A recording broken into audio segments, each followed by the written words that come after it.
Salam. Ya, puji Tuhan, anugerahnya besar bagi kita sekalian, sehingga pada sore hari ini kita diberi kesempatan untuk bersekutu, beribadah bersama di dalam rasa syukur atas kebaikan Tuhan yang Tuhan anugerahkan kepada kita, jemaat Tuhan di tempat ini. Tentu banyak hal yang sudah Bapak Ibu rasakan dan alami, sebagaimana tadi senior kita menceritakan tentang perjalanan sejarah gereja kita, ya. Dan banyak suka, banyak duka di sana, ya, yang kita alami, tapi juga banyak perkara-perkara besar dan ajaib Tuhan nyatakan di tengah-tengah gereja kita. Bersyukur untuk hal itu. Dan di sini ada majelis daerah, Bapak Pendeta Muda Yeremia, dan saya sebagai perwakilan Sinode Pusat juga menyampaikan selamat atas ulang tahun Gereja GKN Hosiana. Kiranya jemaat di tempat ini terus semakin diberkati untuk menjadi berkat bagi banyak orang. Berterima kasih juga kepada Bapak Gembala bersama majelis yang memberi kesempatan kepada saya untuk membagi renungan pada sore hari ini. Mari kita baca bersama-sama satu bagian firman Tuhan sebagai dasar renungan kita. Matius pasal yang ketiga ayat yang ke-10. Matius pasal 3 ayat yang ke-10. 1, 2 ya. Kapak sudah tersedia pada akar pohon, dan setiap pohon yang tidak menghasilkan buah yang baik pasti ditebang dan dibuang ke dalam api. Tema renungan dalam hari ulang tahun gereja kita sore hari ini yaitu berakar, bertumbuh, dan berbuah. Target akhir dari yang dikehendaki oleh Tuhan atas setiap orang percaya adalah berbuah. Tuhan tidak menghendaki kita cukup berakar, cukup bertumbuh, tapi harus berbuah. Berbuah itu wajib, tidak bisa tidak berbuah. Kenapa? Kita akan melihat dikatakan dalam ayat itu, ya, bahwa ketika tidak berbuah maka kapak sudah tersedia. Kapak ini bicara mengenai penghakiman. Kapak tidak perlu harus dicari, harus disiapkan, tapi sudah tersedia. Jadi mau tidak mau memang harus berbuah. Kenapa? Oleh karena kapak sudah tersedia. Di mana kapak itu disediakan? Di akar pohon. Tidak disediakan di rantingnya, tidak disediakan di batangnya atau pohonnya, tapi di akarnya. Artinya apa? Bahwa ketika kita tidak berbuah maka akan ditebang habis. Bukan hanya bagian ranting, bukan hanya bagian pohonnya, tapi bagian akarnya akan ditebas habis dan dibuang ke apian. Bapak dikasih Tuhan, karena itu ketika kita merenungkan firman Tuhan ini, mari kita sungguh-sungguh merenungkan tentang bahwa Tuhan tidak selalu memberikan salib. Di mana-mana gereja, ya, selalu yang dipasang adalah salib. Di dalam salib itulah ada kasih. Dalam salib itu ada pengampunan. Dalam salib itu ada pengorbanan yang kita selalu pegang sebagai dasar hidup kita selaku orang percaya, bahwa Tuhan mengasihi, Tuhan mengampuni, Tuhan berkorban. Apa yang dilakukan oleh Tuhan sudah selesai. Tuhan sudah mengasihi. Amin. Tuhan sudah mengampuni. Amin. Tuhan sudah berkorban bagi Bapak Ibu. Tetapi tidak sejauh itu saja. Tuhan memberikan, tapi Tuhan juga memberikan kapak bagi kita. Apa itu artinya? Bahwa apa yang dikerjakan Tuhan sudah. Sekarang Tuhan meminta kita untuk berbuat bagi Tuhan, yaitu berbuah.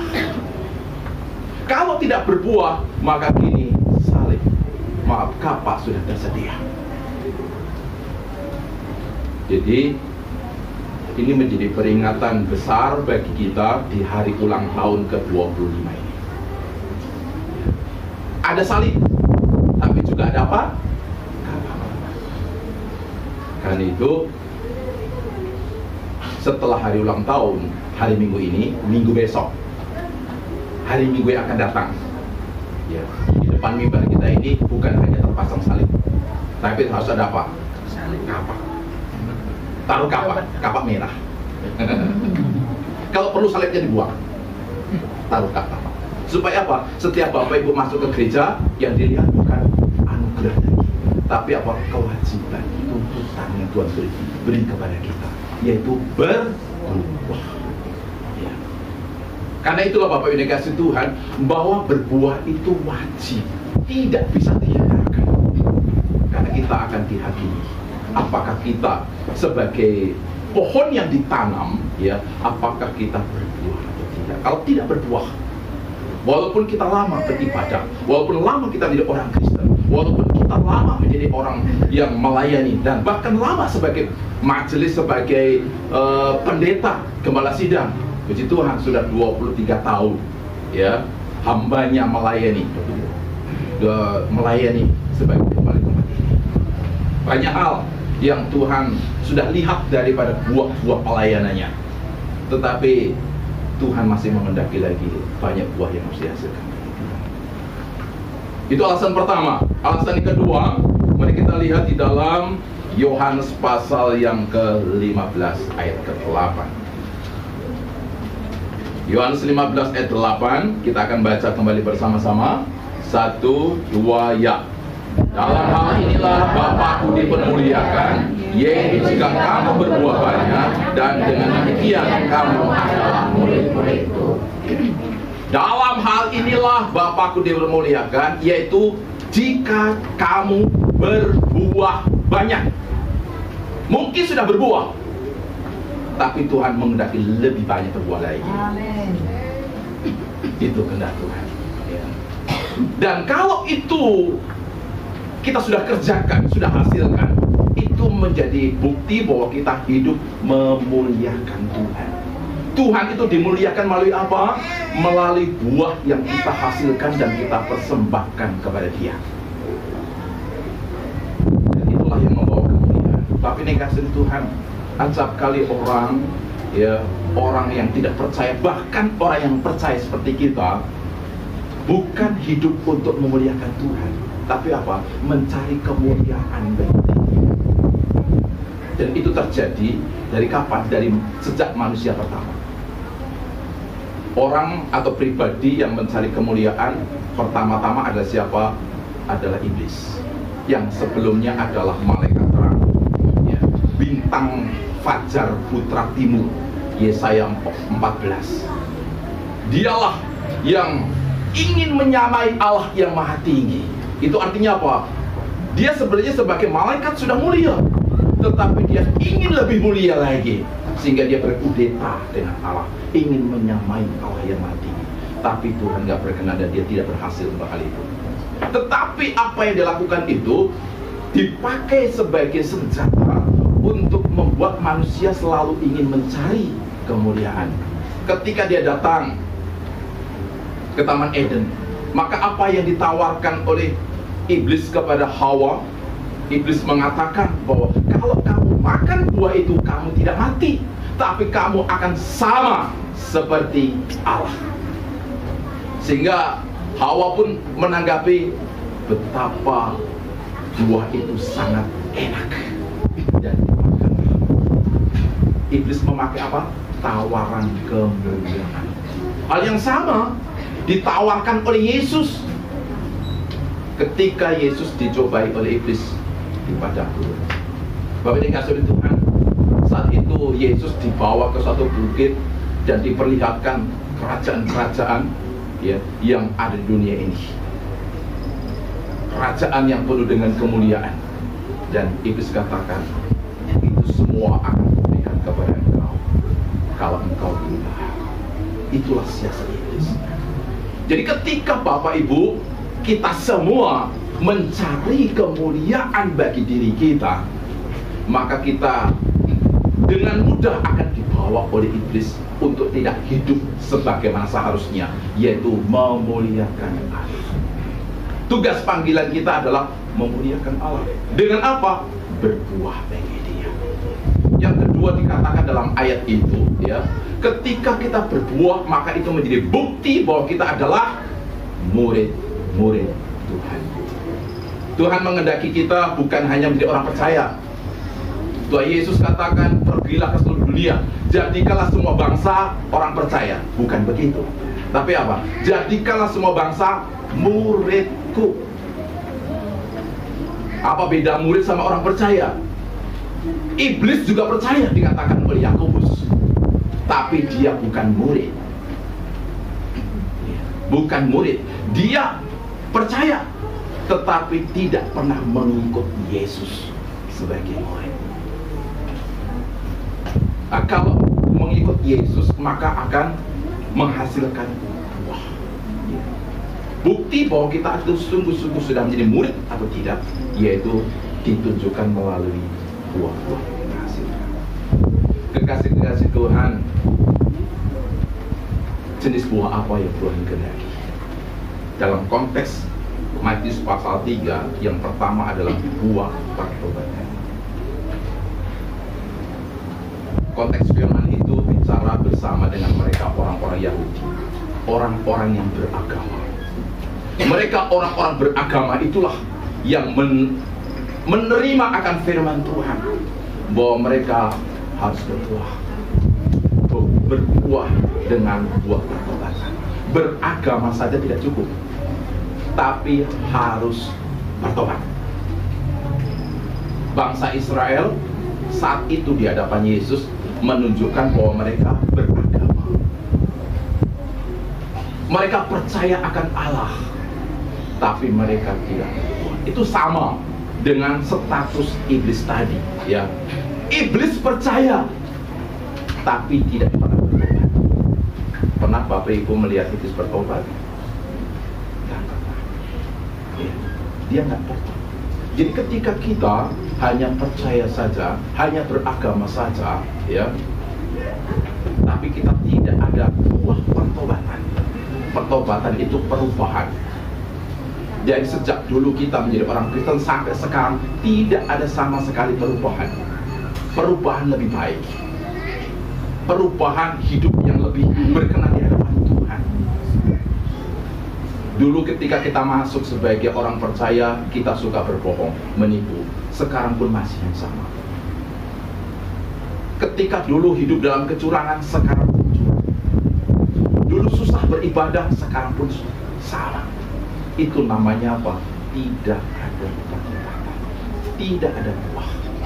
Karena itulah kepada orang yang seperti itu, kapak sudah tersedia, akan ditebas dan akan dikemanakan? Dibuang ke pengabdian. Mengerikan. 25 tahun kita berhimpun bersama di tempat ini.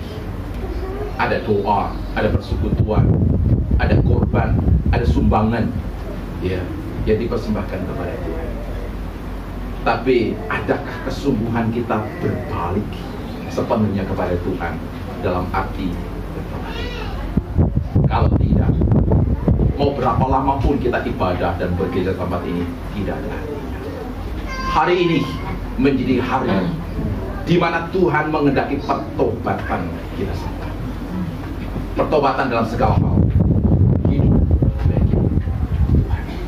Bapak ini kasih oleh Tuhan, ada buah yang lain yang Tuhan kehendaki dihasilkan. 2 Korintus pasal 9 ayat yang ke-10. Kita bisa lihat 2 Korintus pasal yang ke-9 ayat yang ke-10. Bagi Bapak Ibu yang ada Alkitab silakan baca. Kalau belum ada, maka silakan bisa menanti dan menyimak bersama-sama dari slide yang ada. 2 Korintus pasal 9 ayat ke-10. Oke, kita baca bersama-sama. 1, 2 ya. Ia yang menyediakan benih bagi penabur dan roti untuk dimakan. Ia juga yang akan menyediakan benih bagi kamu dan melipat gandakannya dan menumbuhkan buah-buah kebenaran. Apa yang Tuhan kehendaki? Buah kebenaran. Buah kebenaran. Setelah bertobat, tentu ya, buah yang pertama itu menentukan apakah kita akan menghasilkan buah kebenaran. Yang berikutnya lagi ada buah roh, ya. Semuanya dimulai dari buah pertama, yaitu pertobatan. Buah kebenaran. Kita akan sedikit mengetahui tentang buah kebenaran ini ketika kita membaca satu ayat berikutnya lagi, yaitu Yesaya pasal 5 ayat yang keempat. 1, 2 ya. Apatah lagi yang harus diperbuat untuk kebun anggur itu yang belum kuperbuat kepadanya? Aku menanti supaya dihasilkannya buah anggur yang baik. Mengapa yang dihasilkannya hanya buah anggur yang keras? Bapak ini dikasih oleh Tuhan Yesus. Mungkin di ayat 7-nya sebelum kita bahas tentang ini, ayat 7-nya coba baca lagi ya. 1, 2 ya. Karena itu bagi kamu karena itu bagi kamu yang percaya ia mahal, tetapi bagi mereka yang tidak percaya, batu yang telah dibuang oleh tukang bangunan telah jadi batu seluruh. Yesaya pasal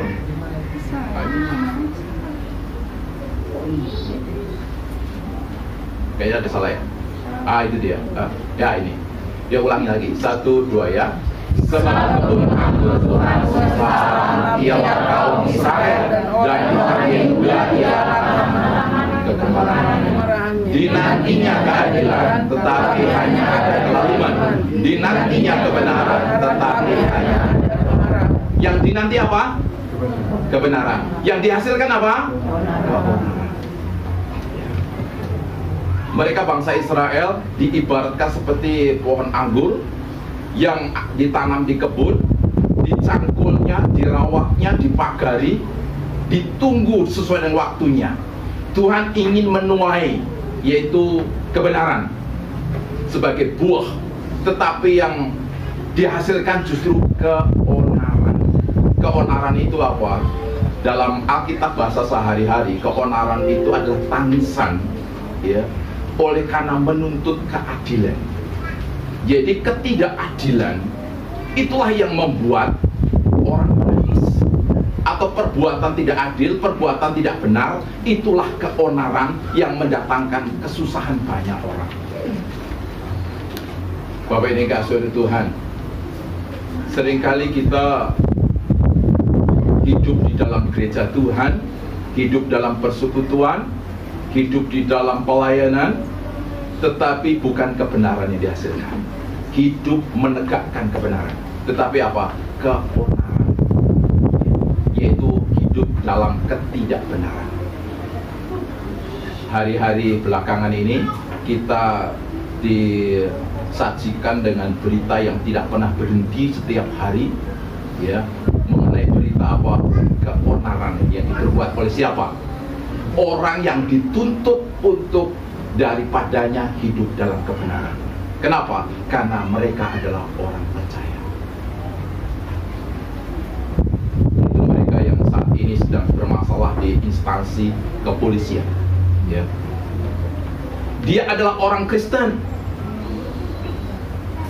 Kelompok pelakunya siapa juga? Orang Kristen. Semua atau sebagian besar yang terlibat dalam masalah itu adalah orang Kristen, orang percaya, yang sebenarnya Tuhan menanti dari mereka, yaitu apa? Buah kebenaran, yaitu menegakkan kebenaran. Tapi justru yang dihasilkan apa? Keonaran, ya. Perbuatan tidak benar yang menjadikan pihak lain menuntut keadilan, ya. Menyedihkan sekali. Tapi saya berharap bahwa ini jauh dari kehidupan kita sebagai orang yang percaya. Tidak akan terjadi keributan di gereja ini. Tidak ada perselisihan. Amin. apa? Ya, puji Tuhan. Dan nggak akan ada kan? Nggak akan ada. Haleluya. Ya. Tidak boleh ada keonaran di gereja kita. Semuanya bersatu. Rukun bersama-sama. Firman Tuhan katakan bahwa kalau kita hidup rukun, maka berkat Tuhan akan diberitakan kepada kita. Luar biasa di hari ulang tahun, ya ada berkat yang luar biasa sekali. Yang dulunya kita duduk pada nilai sehat di tikar-tikar, ya, sehingga kesannya bukan gereja, ya, kesannya apa? Tempat arisan. Tempat arisan, ya. Tapi sekarang sudah ada kursi. Itu adalah berkat yang diciptakan Tuhan. Itu awal dari banyak berkat yang akan diberikan kepada kita, ya. Tapi yang paling penting apa? Hidup dalam kebenaran. Hidup dalam kebenaran. Jangan ada keonaran. Bapak ini kasih Tuhan, itulah buah yang Tuhan kehendaki untuk kita hasilkan. Yang berikutnya lagi tadi adalah saya singgung, yaitu buah roh. Ya, ada kasih, ada sukacita, dan sejahtera, dan seterusnya. Ya, tentu itu harus kita hasilkan. Kalau tidak, maka Tuhan tidak akan pernah dimuliakan melalui gereja kita. Tuhan tidak akan melihat kita sebagai murid-murid Tuhan. Dan Tuhan juga akan menjadikan kita sebagai orang yang layaknya ditebas habis, dibuang. Bapak dikasih oleh Tuhan Yesus Kristus. Tapi sekarang bagaimana kita berbuah? Yaitu yang kedua, harus berbuah. Kita tidak akan pernah berbuah kalau tidak pernah bertumbuh. Mari kita baca bagaimana pertumbuhan itu terjadi. 1 Petrus pasal 2. 1 Petrus pasal 2 ayat 1 sampai ayat yang kedua. 1-2 ya. Karena itu buanglah segala kejahatan, segala tipu muslihat, dan segala macam memabukkan, kedengkian dan fitnah, dan jadilah sama seperti bayi yang baru lahir, yang selalu ingin akan air susu yang murni dan yang rohani, supaya olehnya kamu bertumbuh dalam keselamatan. Supaya kamu bertumbuh. Bagaimana supaya kita bertumbuh? Kita harus memiliki sikap seperti bayi yang baru lahir, yang selalu menginginkan air susu yang murni. Bayi tidak akan pernah tidak menangis, merengek, meminta susu. Dan susu yang diharapkan olehnya yaitu adalah susu yang murni, yang tidak bercampur dengan gorengan, tidak bercampur dengan kopi, tidak bercampur dengan martabak, dengan nasi uduk, tidak ada. Yang murni. Ini artinya apa, Bapak Ibu? Air susu yang murni dan rohani ini adalah firman Allah yang murni. Itulah yang selalu menjadi pengharapan kita untuk kita mendapatkannya. Selalu haus, selalu rindu untuk firman Tuhan yang murni. Jangan dicampur dengan yang lain-lain. Bapak Ibu Saudara yang kasih Tuhan, ketika kita mengkonsumsi alpukat, ya, biasanya alpukat itu setelah dilembutkan, ya, melalui blender atau mungkin alat yang lain, maka akan ditambahkan. Apa biasanya ditambahkan? Gula, susu, coklat, terus es, kopi juga. Kopi, ya. Tapi tahu nggak Bapak Ibu, justru ya campuran atau tambahannya itu yang membuat kita nggak sehat. Ketika ada gula, ketika ada coklat, itulah yang membuat kita menjadi kena penyakit, gitu loh. Tapi kalau kita minum atau makan buah alpukat yang murni, justru itu yang akan sehat, gitu loh. Ya. Artinya apa? Firman Allah harus murni, nggak boleh ditambah apa-apa. Nggak boleh ditambah dengan ajaran nenek moyang, nggak boleh ditambahkan dengan ajaran-ajaran kepercayaan atau agama yang lain. Harus hanya firman Allah. Suatu hari saya diminta oleh salah satu jemaat ini anaknya, ya, itu akan masuk ke rumah hari. Kebetulan hari masuknya ke rumah itu hari Minggu, ya. Tetapi neneknya atau opungnya, ya, opungnya menyampaikan bahwa kalau mau masuk rumah baru, tolong sebelum jam 12 siang. Kenapa? Harus dilaksanakan ketika matahari naik, ya. Jangan setelah matahari. Kira-kira apa yang dimaksudnya, kenapa harus begitu? Ya, supaya ketika kita masuk sebelum matahari turun tapi masih naik, itu akan menjadi sumber bagaimana keluarga itu akan dibuat Allah naik seperti naiknya matahari. Dan jangan turun dan tenggelam, nanti keluarga itu akan turun dan tenggelam juga.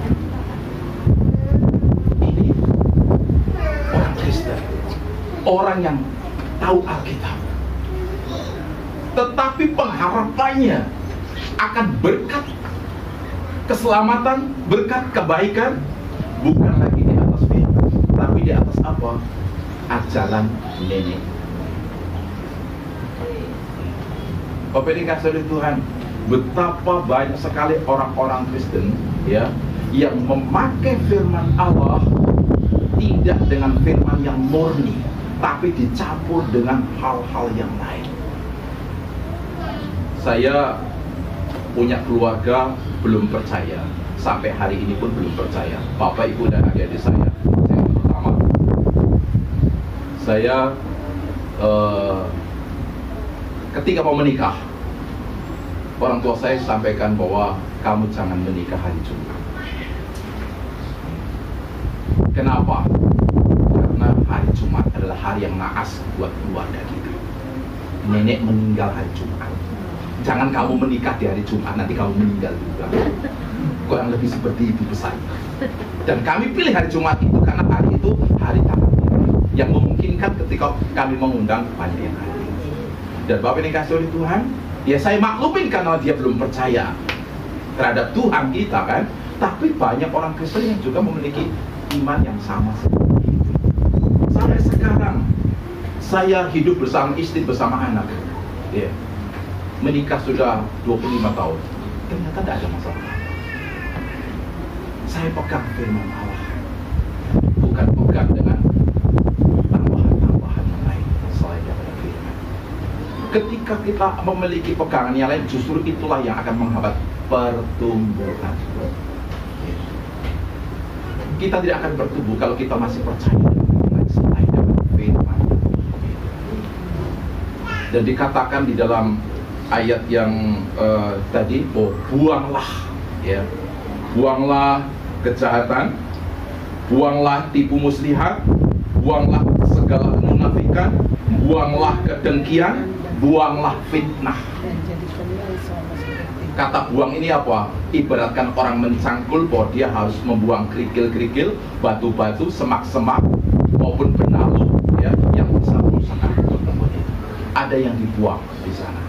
Dan itulah yang akan memungkinkan kita untuk dapat bertumbuh. Ada yang dikenakan, ada yang dipakai, ada yang dipelihara, ada yang dipertumbuhkan, yaitu firman yang murni, tapi juga ada yang harus dibuang. Saya berharap di sini kita sekalian tidak hidup di dalam fitnah, tidak hidup dalam kedengkian, tidak hidup dalam kemunafikan, tidak hidup dalam tipu muslihat. Ya. Itu semua harus dibuang. Mulai sejak kapan? Mungkin sudah dilakukan, tapi hari ini diteguhkan lagi perintah itu, ya, untuk membuang itu semua supaya kita bisa bertumbuh. Itu adalah perubahan yang semakin baik, dan itu sangat ditentukan oleh sejauh mana kita menyerap sari-sari makanan, yaitu firman yang berbuah akan terjadi kalau kita bertumbuh, tapi bertumbuh terjadi kalau kita berakar. Kita lihat lagi, ya, dalam Kolose pasal yang kedua ayat 7. Mari kita kembali baca bersama-sama, 1, 2, ya. Hendaklah kamu berakar di dalam Dia dan dibangun di atas Dia, Hendaklah kamu bertambah teguh di dalam iman yang telah diajarkan kepadamu, dan hendaklah hatimu melimpah dengan syukur. Hendaklah kamu berakar di dalam Dia, Yesus Kristus. Kalau kita berakar di dalam pribadi yang lain, kita tidak akan pernah bisa bertumbuh dan bahkan menghasilkan buah. Hanya ketika kita berakar dalam Yesus Kristus. Akar itu fungsinya apa? Untuk menyerap sari-sari makanan. Dan di dalam Yesuslah sari makanan itu tersedia bagi kita. Buka Yohanes 1 ayat 14. Kita akan baca bersama-sama. Ya, mari kita konsen terhadap firman Tuhan. Kita baca 1-2 ya. Firman itu telah menjadi manusia dan diam di antara kita, dan kita telah melihat kemuliaannya, yaitu kemuliaan yang diberikan kepadanya, sebab anak tunggal Bapa, penuh kasih karunia dan kebenarannya. Kenapa kita harus berakar di dalam Kristus? Dalam Kristus ada apa? Dikatakan di situ, ya. Firman itu telah menjadi manusia dan diam di antara kita, dan kita telah melihat kemuliaan, yaitu kemuliaan yang diberikan kepadanya sebagai anak tunggal Bapa, penuh kasih karunia. Kasih karunia itu hampir sama dengan anugerah. Ya. Di dalam Kristuslah kasih karunia itu dilimpahkan. Dalam Kristuslah pengampunan itu disediakan. Dalam Kristuslah kuasa Allah itu dinyatakan. Dalam Kristuslah keselamatan itu dianugerahkan. Dalam Kristuslah segala karunia itu, itulah sari-sari makanan. Jadi ketika kita tertanam, berakar dalam Kristus, maka kita akan menikmati segala limpah kasih karunia. Amen. Yang membuat kita hidup bertumbuh dalam Tuhan. Amin. Jadi jangan sekali-kali mau menancapkan akar kita kepada yang lain selain di dalam Kristus. Karena Allah menyediakan, ya, kasih karunia itu hanya melalui Yesus Kristus. Dan yang kedua, dalam Kristus sedia apa? Kebenaran. Jadi sudah kita sedikit angkat tentang hal itu. Ya, kebenaran ini bukan keonaran. Dalam kebenaran, siapa orang hidup dalam kebenaran? Dalam Kisah Para Rasul dikatakan bahwa orang itu berkenan atau tidak bukan berdasarkan bangsa tertentu, bukan berdasarkan warna kulit tertentu, bukan berdasarkan jenis rambutnya tertentu, ya, bukan ditentukan oleh warna mata kita, tapi oleh karena apa? Oleh karena hidup dalam kebenaran melalui Sang kebenaran Yesus Kristus. Amin. Nah, kalau kita hidup di dalam Yesus Kristus, kita adalah orang-orang yang dibenarkan. Yohanes, sedikit saya tambahkan, mari kita buka di dalam Yohanes pasal yang ke-8, ya, Yohanes pasal 8 ayat 32. Yohanes, kita baca satu, atau mungkin sebelumnya ayat 31 mulai. 1, 2 ya. Maka katanya kepada orang-orang Yahudi yang percaya kepadanya, jikalau kamu tetap dalam firman-Ku, kamu benar-benar adalah murid-Ku, dan kamu akan mengetahui kebenaran, dan kebenaran itu akan memerdekakan kamu. 3, 2, maka ya, dan kamu akan mengetahui kebenaran, dan kebenaran itu akan memerdekakan kamu. Ya. Itulah pentingnya hidup dalam kebenaran. Dan kebenaran itu hanya adalah Kristus. Karena itu penting kita untuk tertancap akar kita kepada Yesus Kristus. Karena di dalam kebenaran oleh karya Kristus Yesus, ya, maka kita menjadi orang-orang yang hari ini hari yang masih cukup hangat tentang kemerdekaan. Di sana sini masih ada perlombaan-perlombaan tentang kemerdekaan, ya. Tetapi kini kita memiliki kemerdekaan yang sejati. Kemerdekaan yang sungguh-sungguh merdeka, yaitu apa? Karena kita hidup dalam kebenaran. Kebenaran itu menghantar kita untuk percaya kepada Yesus, dan di dalam anaknya yaitu Yesus Kristus menjadikan kita memperoleh kemerdekaan yang sungguh-sungguh merdeka. Merdeka dari dosa, merdeka dari kuasa maut, merdeka dari segala keterikatan apapun. Bapak dan kasih Tuhan, kalau dibaca lebih dalam konteks firman ini, ya, Yesus sedang berbicara kepada mereka orang Yahudi. Ya, orang Yahudi ketika mendengar tentang apa yang dikatakan Yesus, bahwa siapa mendengar firmanku, dia akan mengetahui kebenaran, dan kebenaran itu akan menghasilkan kemerdekaan. Mereka orang-orang Yahudi mengatakan, kami ini anak Abraham. Kok engkau bicara mengenai merdeka? Kami ini orang-orang merdeka. Kata dari yang dimaksudkan oleh mereka, kata merdeka itu adalah karena mereka adalah bukan hamba dosa, tapi mereka adalah anak Abraham. Kata anak itu ahli waris. Ahli waris. Mereka katakan, aku itu anak atau keturunan orang beriman, yaitu Abraham. Dengan demikian aku tuh ahli waris apa yang disediakan bagi orang beriman. Aku bukan hamba. Tapi Yesus katakan, ya, siapa melakukan dosa, dia adalah hamba dosa. Walaupun engkau keturunan Abraham, anak orang beriman, tapi kamu melakukan dosa, kamu adalah orang-orang yang bukan anak. Anak itu dengan hamba bedanya apa? Kalau hamba itu nggak punya hak. Walaupun dia lahir di tempat tuanya, dia menghamba. Walaupun dia besar di sana, walaupun dia banyak pengabdian sana, walaupun lama dia berbakti kepada sang Tuhan, dia tidak pernah memperoleh hak apa-apa. Kalau anak akan menjadikan apa? Dia memiliki hak. Itulah orang merdeka. Dia memiliki hak, walaupun masih dalam kandungan sekalipun, belum punya KTP, belum masuk di KK, dia punya hak atas apa yang dimiliki oleh sang Tuhan itu.